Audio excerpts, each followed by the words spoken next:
Now to Russia, where the army has a new job. It has been called in to fight the storm of the century, as it is being called, in Moscow.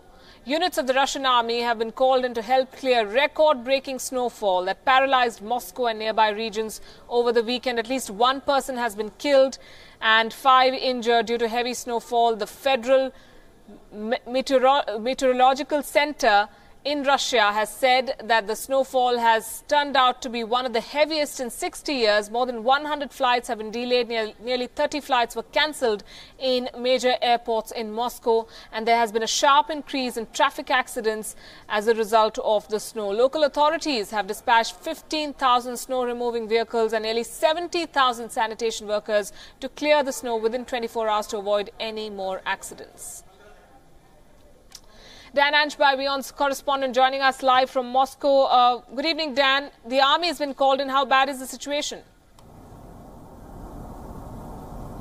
Good evening. Yeah, just as you describe, it is record snowfall. In the past 36 hours, a month's worth of snow has fallen in Moscow, and that's more than ever since records began. You are seeing piles of snow on the streets, which is a very uncommon sight in Russia. There is a very efficient system of cleaning up this snow, but nevertheless, so much snow that thousands of trees come down. As you say, one person killed as an electricity line came down. Schools have been put on certain warnings about their children in terms of attending only if it's possible. And you have this army of people taking to the streets, shoveling snow like you've never seen before. Snowplows, tractors. It is a huge effort to get the city back to normal. As one headline says, the Red Square has turned white under the snow. What does the weather forecast say? Is it going to be as bad in the days ahead? Well, the issue in Moscow is that the temperatures remain sub-zero for the coming week. And of course, that means the snow is going to stay until it gets cleared up. But the good thing is that even as these more drifts of snow come in, that they do have this fantastic system. As I say, even the paths have smaller tractors going down them, shifting the snow. And when I walked through the streets of Moscow today, although there was one park which had several feet of snow, there was a pathway cleared. So normal life is going on. People are still going to work and the city still functions. It has just taken this fantastic effort on behalf of the authorities.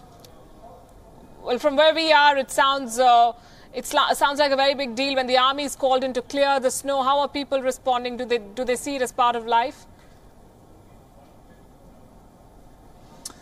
Yeah, Russians very much see it as part of life. I mean, it's not like other countries where the snow can bring the whole country to a standstill. You will, of course, see Russians going out to work as normal, dressing up in very warm clothes. On the issue of the army, that's somewhat debated. The Defence Ministry and certain authorities put out a message today saying they hadn't sent in the army. That was despite earlier reports from various media organisations that the situation was so serious that the army was out in force. But there's a sort of Russian spirit, which is a hardy spirit to go out, go to work and get on with life. And earlier in the year we saw in Yakutia, which reached, can you believe it, -67, that people were still out in the street. One person even said, well, it's normal, it doesn't bother me, I'm going to go about my life as normal.